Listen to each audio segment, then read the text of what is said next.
선택받은 자의 망상, 리뱅크 타워의 비극과 금요일의 13일. 2024년 9월 13일 금요일, 영국의 평범한 아파트에서 한 가족이 증발하듯 세상과 이별했습니다. 현장에 남겨진 것은 기묘한 제목의 책 한 권과 찢겨진 인형뿐.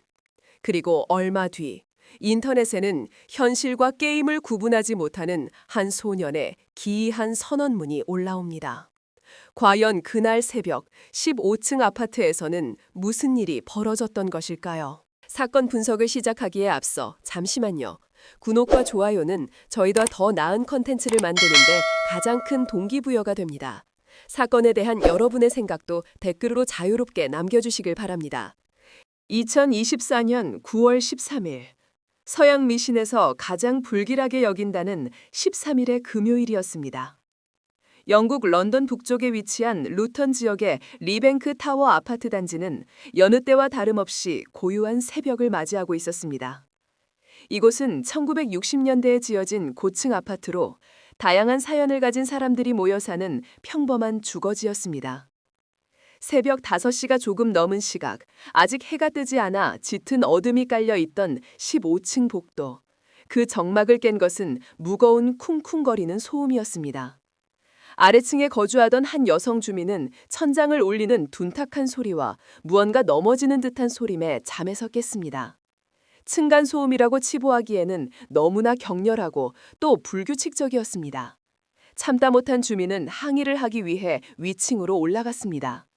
복도에 서서 현관문에 귀를 기울였을 때 안에서는 심상치 않은 소리가 들려왔습니다. 물건이 부서지는 듯한 파열음, 그리고 젊은 남성의 억눌린 신음소리. 그것은 단순한 부부싸움이나 가족 간의 다툼이라기보다는 훨씬 더 위급하고 절박한 상황임을 암시하고 있었습니다.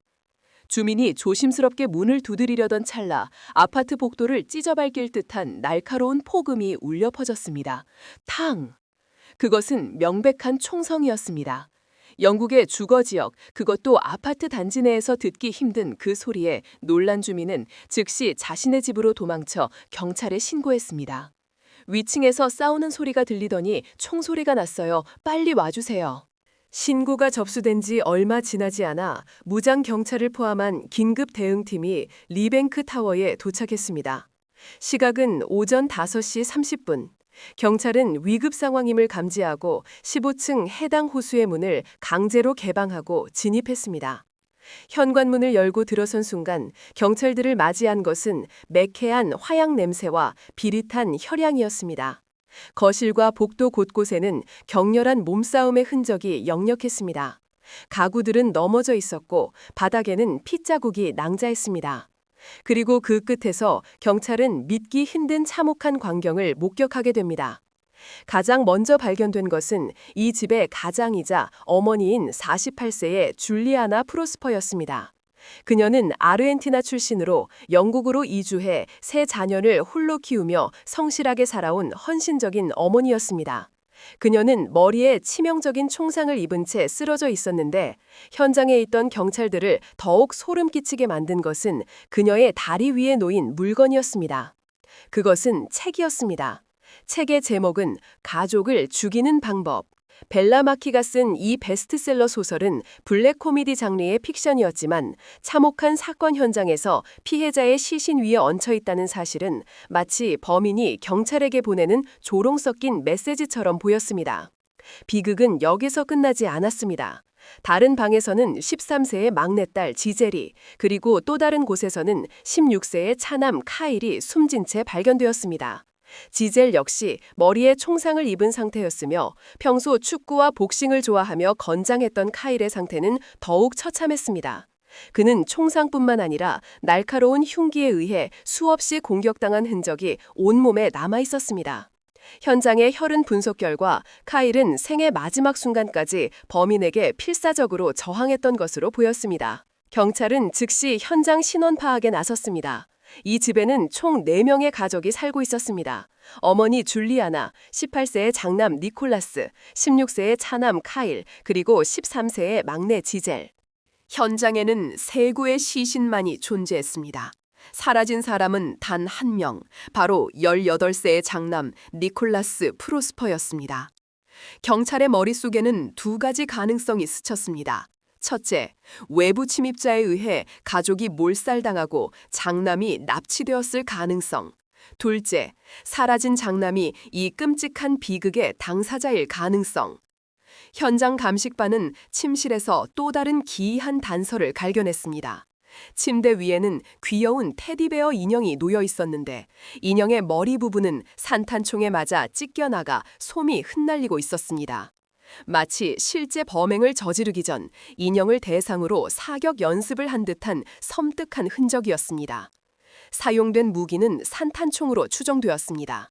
범인은 여전히 총기와 탄약을 소지한 채 밖을 활보하고 있을 가능성이 매우 높았습니다. 아침 6시 런던 북부 전역에 비상이 걸렸습니다. 무장한 상태의 용의자 혹은 피해자가 거리에 있을 수 있다는 사실에 인근 학교와 주민들에게 주의보가 내려질 상황이었습니다. 경찰이 리뱅크 타워 주변을 샅샅이 수색하는 동안 사건 현장에서 멀지 않은 덤불숲 속에 한 청년이 숨을 죽이고 있었습니다. 그는 검은색 옷 위에 노란색 포인트가 들어간 독특한 복장을 하고 있었고 머리에는 챙이 넓은 노란색 벙거지 모장을 쓰고 있었습니다. 그의 옷과 손 그리고 쓰고 있던 안경에는 붉은 얼룩이 묻어 있었습니다. 그는 바로 사라진 장남 니콜라스 프로스퍼였습니다. 그는 덤불 속에 웅크린 채 1시간 30분가량을 머물렀습니다. 도주를 위한 은신이었을까요? 아니면 또 다른 계획을 위한 대기였을까요? 그의 손에는 흉기가 들려 있었고 근처에는 장전된 산탄총이 숨겨져 있었습니다. 오전 7시 55분경 브레밍엄 로드를 순찰하던 경찰차가 니콜라스가 숨어있던 덤불 근처를 지나가고 있었습니다. 그때 덤불 속에서 니콜라스가 걸어 나왔습니다. 그는 도망치기는커녕 지나가는 경찰차를 향해 태연하게 손을 흔들었습니다. 마치 택시를 잡는 듯한 가벼운 몸짓이었습니다. 경찰관들이 차에서 내려 그에게 접근했을 때 그들은 즉시 그가 이 사건의 핵심 인물임을 직감했습니다. 온몸에 묻은 혈흔은 그가 격렬한 현장에 있었음을 증명하고 있었습니다. 경찰이 그를 체포하며 무기를 묻자 니콜라스는 아주 침착하고 덤덤한 목소리로 대답했습니다. 총이랑 총알은 저기 덤불 속에 있어요. 팔은 주머니에 있고요. 경찰은 그가 지목한 장소에서 장전된 산탄총과 33발의 여분의 탄약 그리고 피 묻은 흉기를 회수했습니다. 보통의 범죄자라면 공포에 질리거나 흥분 상태여야 마땅했지만 니콜라스의 태도는 지나칠 정도로 평온했습니다. 그는 경찰차에 태워지는 순간에도 엉뚱한 질문을 던졌습니다. 근처에 있는 학교들이 폐쇄됐나요? 이 질문은 당시 경찰들에게는 그저 횡설수설처럼 들렸지만 사실 이 말 속에는 끔찍한 의도가 숨겨져 있었습니다. 경찰서로 연행된 니콜라스는 조사실에서도 기이한 행동을 이어갔습니다. 그는 자신이 가족을 해친 것에 대해 슬퍼하거나 후회하는 기색이 전혀 없었습니다. 오히려 그는 자신의 행동에 정당성을 부여하려는 듯한 알 수 없는 이야기들을 늘어놓기 시작했습니다. 수사관들이 그의 범행 동기를 파악하기 위해 그의 소지품과 디지털 기록을 분석하던 중 페이스북에 업로드된 충격적인 영상 하나를 발견하게 됩니다. 범행 직후 혹은 직전에 촬영된 것으로 보이는 이 영상에서 니콜라스는 노란색 모자를 쓰고 카메라를 응시하며 이해할 수 없는 말을 중얼거리고 있었습니다. 6월 30일에 내 여동생이 게임 워킹데드 시즌 1 에피소드 1에서 완전히 잘못된 선택을 했어. 그래서 걔 얼굴을 필요 이상으로 망가뜨릴 거야. 그가 언급한 워킹데드는 좀비 아포칼립스를 배경으로 한 유명한 스토리 게임이었습니다. 이 게임에는 클레멘타인이라는 어린 소녀 캐릭터가 등장하는데 플레이어의 선택에 따라 캐릭터의 운명이 결정되는 구조를 가지고 있습니다. 영상 속에서 니콜라스는 계속해서 말을 이었습니다. 나는 선택받은 자야. 클레멘타인에게 선택받았지. 기독교인들이 예수님한테 인도받는 것처럼 나도 인도받고 있어. 이제 더 이상 클레멘타인 앞에서 레리를 죽이는 일은 없을 거고 세인트 존 일가를 죽이는 일도 없을 거야. 클레멘타인의 콘텐츠는 보존되고 극대화될 거야. 이게 내가 전하려는 메시지야. 수사관들은 혼란에 빠졌습니다. 18살의 청년이 고작 게임 속 캐릭터의 선택지를 여동생이 잘못 골랐다는 이유로 가상의 캐릭터인 클레멘타인을 마치 신처럼 숭배하며 가족을 몰살했다는 말인가. 하지만 이 영상은 빙산의 일각에 불과했습니다. 그의 주머니에서 발견된 삐뚤삐뚤한 글씨로 채워진 수첩과 그의 휴대전화 검색 기록을 분석한 결과 니콜라스의 계획은 단순히 가족에게 국한된 것이 아니라는 사실이 드러났습니다. 그는 훨씬 더 거대하고 끔찍하며 역사에 남을 만한 무언가를 준비하고 있었습니다. 그가 경찰에게 체포될 당시 물어봤던 학교가 폐쇄됐나요? 라는 질문, 그리고 인형에 행했던 사격 연습, 이 모든 퍼즐 조각이 맞춰지자 경찰들은 경악을 금치 못했습니다. 리뱅크 타워의 비극은 그저 시작에 불과했던 것입니다. 만약 그가 그 덤불숲에서 조금만 더 기다렸다면 영국 전역은 씻을 수 없는 비극에 잠길 뻔했습니다. 경찰이 확보한 니콜라스의 수첩과 디지털 포렌식 결과 등 수사관들의 등골을 서늘하게 만들었습니다. 그가 꿈꾸던 것은 단순한 존속 살해가 아니었습니다. 그는 역사상 가장 악명 높은 살인마가 되기를 갈망하고 있었습니다. 그의 롤모델은 2012년 미국 샌디훅 초등학교에서 26명을 살해한 총기 난사범 애덤 란자였습니다. 니콜라스의 검색 기록은 애덤 란자에 대한 집착으로 가득 차 있었습니다. 그는 란자의 범행 수법, 이동 경로, 사용한 무기 등을 치밀하게 연구했습니다. 그리고 수첩 한 구석에는 그가 목표로 했던 숫자가 적혀 있었습니다. 총 34명. 그의 계획은 이러했습니다. 가족 4명을 살해한 뒤 나머지 30명을 채우기 위해 다음 장소로 이동하는 것이었습니다. 그가 지목한 장소는 바로 자신이 어린 시절 다녔던 세인트 조셉 가톨릭 초등학교였습니다. 수첩에는 학교의 평면도가 상세하게 그려져 있었고, 특히 저학 능력이 없는 유치원생과 저학년 교실의 위치가 별도로 표시되어 있었습니다. 메모잡에는 모두 죽이기라는 섬뜩한 문구가 적혀 있었습니다. 그는 정확히 1년 전부터 학교의 시간표를 확인하고 교직원과 학생들의 사진을 캡처하며 범행을 준비해왔습니다. 만약 그날 새벽 경찰이 출동하지 않았다면 그는 오전 5시 30분에 집을 나서 9시에 학교에 도착했을 것입니다. 등교 시간 아이들로 붐비는 교문 앞은 지옥도로 변했을 것입니다. 18세의 백수였던 니콜라스가 어떻게 총기를 손에 넣을 수 있었을까요? 영국의 총기 규제는 엄격하기로 유명합니다. 하지만 니콜라스는 시스템의 허점을 파고들었습니다. 그는 사격장에 다니며 클레이 사격을 배우는 척했습니다. 이는 총기에 대한 접근성을 높이고 사격 실력을 키우기 위한 위장이었습니다. 그리고 그는 포토샵과 문서 편집 프로그램을 이용해 가짜 총기 소지 허가증을 만들어냈습니다. 로고, 서명, 종이의 재질까지 연구한 그의 위조리술은 혀를 내두를 정도로 정교했습니다. 사건 발생 하루 전인 9월 12일 그는 이 위조된 허가증을 들고 총포상을 찾았습니다. 판매상은 허가증이 진짜라고 위졌고 650파운드의 산탄총 한 정과 탄약 100발을 판매했습니다. 판매상은 법적 절차에 따라 경찰에 판매 사실을 신고했지만 경찰 데이터베이스와 대조해보는 절차가 즉각적으로 이루어지는 틈을 타 범행은 실행되었습니다. 시스템의 안일함과 한 소년의 삐뚤어진 천재성이 만나 끔찍한 무기를 쥐어준 셈이었습니다. 니콜라스의 휴대전화는 판도라의 상자였습니다.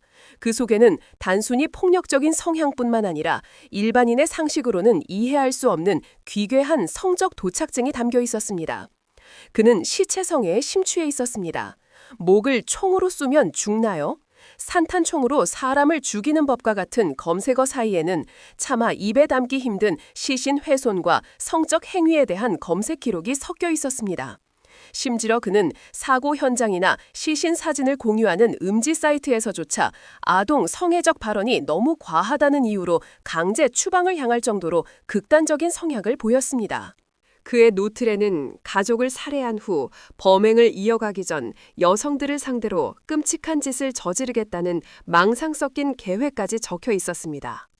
그는 타인의 고통과 죽음을 통해 쾌락을 느끼고 세상에 자신의 악명을 떨치고 싶어 하는 통제 불능의 괴물이 되어가고 있었습니다. 니콜라스의 당초 계획은 가족들이 깊이 잠든 새벽 2, 3시경 소음기 역할을 할 베개 등을 이용해 조용히 범행을 저지르는 것이었습니다. 그렇게 가족을 처리한 뒤 아침까지 휴식을 취하고 학교로 향할 생각이었습니다. 하지만 변수가 생겼습니다. 새벽 5시경 어머니 줄리아나가 예상보다 일찍 잠에서 깬 것입니다. 그녀는 아들이 총을 들고 서 있는 모습을 목격했고 본능적으로 가족을 지키기 위해 아들에게 달려들었습니다. 이 과정에서 격렬한 몸싸움이 벌어졌습니다. 니콜라스는 흉기를 휘둘렀고 줄리아나는 팔과 손에 방어은이 생길 정도로 필사적으로 저항했습니다. 이 소란은 잠자던 차남 카일을 깨웠습니다. 평소 건장한 체격이었던 카일 역시 형아 맞기 위해 몸을 던졌습니다. 니콜라스는 예상치 못한 가족들의 저항에 당황했습니다. 조용히 끝내려던 계획은 엉망이 되었고 그는 결국 총을 발사할 수밖에 없었습니다. 15층에서 울려 퍼진 굉음과 쿵쿵거리는 소음. 이것이 바로 아래층 주민을 깨우고 경찰을 부르게 만든 결정적인 요인이었습니다. 어머니 줄리아나와 동생 카일은 비록 비극적인 죽음을 맞이했지만 그들의 마지막 저항은 결코 헛되지 않았습니다. 그들이 벌어준 시간과 그들이 만들어낸 소음 덕분에 경찰이 출동했고 니콜라스는 학교로 향하지 못한 채 덤불 속에 숨을 수밖에 없었던 것입니다. 어머니는 자신의 목숨을 바쳐 수십 명의 아이들과 교사들의 생명을 구했습니다. 2025년 3월 재판장에 선 니콜라스 프로스퍼니의 모습은 방청객들을 분노케 했습니다. 그는 여전히 자신이 게임 속 캐릭터의 인도를 받았다는 망상을 늘어놓거나 유명해지고 싶었다는 말을 서슴없이 내뱉었습니다. 판사가 당신은 온라인 세계에만 존재했다라고 꾸짖을 때도 그는 멍한 표정으로 허공을 응시할 뿐이었습니다. 재판의 가장 비극적인 순간은 유일하게 살아남은 가족, 아버지 레이먼드의 발언 시간이었습니다.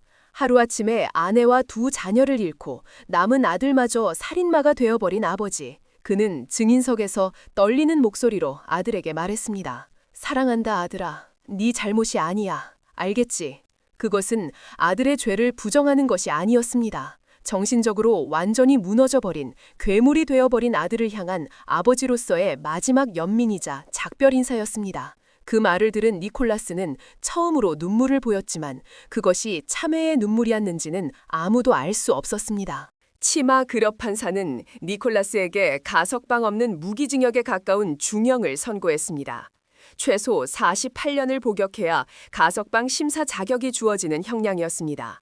즉, 그는 2073년 67세 노인이 되어서야 세상에 빛을 볼 가능성이 생긴 것입니다. 사실상 사회로부터의 영구 격리였습니다. 리뱅크 타워 사건은 영국의 범죄 역사에 충격적인 기록으로 남았습니다.